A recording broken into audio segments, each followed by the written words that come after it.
قصة الخير فيما اختاره الله، وهي القصة الفائزة بجائزة المبدعين العرب في مسابقة وكيف لا أحبه للكاتبة بشرى منصوري.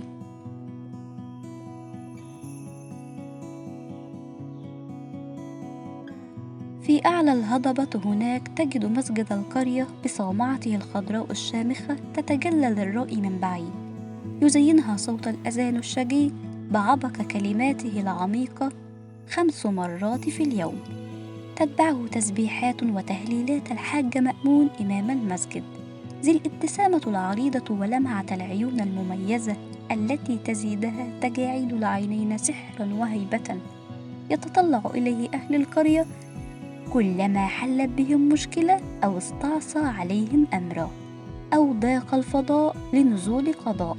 يحس الجميع في حضرته بسكينة، لكن يزعجهم أن له جوابا واحدا لكل شيء: الخير فيما اختاره الله.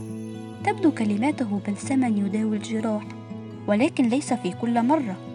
فحين جاءه السيد سعيد مسود الوجه يقزم بين أضلاعه غيظا يشكو إليه وضع زوجته للأنثى الخامسة، ابتسم الحاج مأمون ابتسامته البهية وقال: الخير فيما اختاره الله يا حاج سعيد.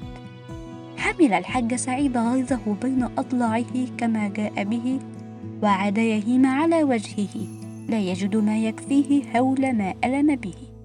وحين جاءته السيدة نورية تشكو إليه تأخير زواج ابنتها، أجابها الحاج مأمون وقد لمعت عينيه كما نارة في المحيط: الخير فيما اختاره الله يا حاجة.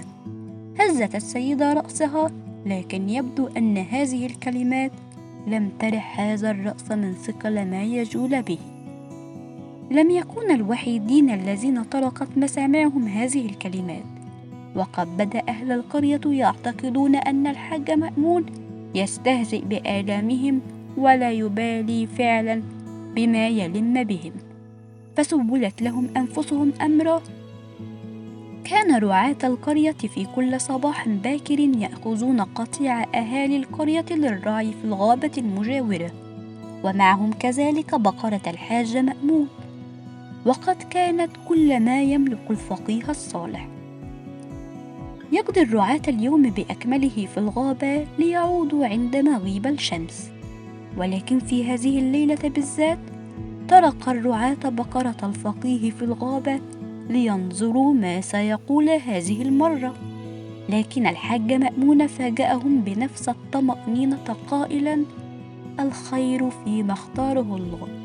غصت حناجر أهل القرية في البداية، لكن سرعان ما قال أحدهم: فلننظر، هل سيقول نفس الشيء صباحا حين تنهشها الذئاب أو يسرقها اللصوص؟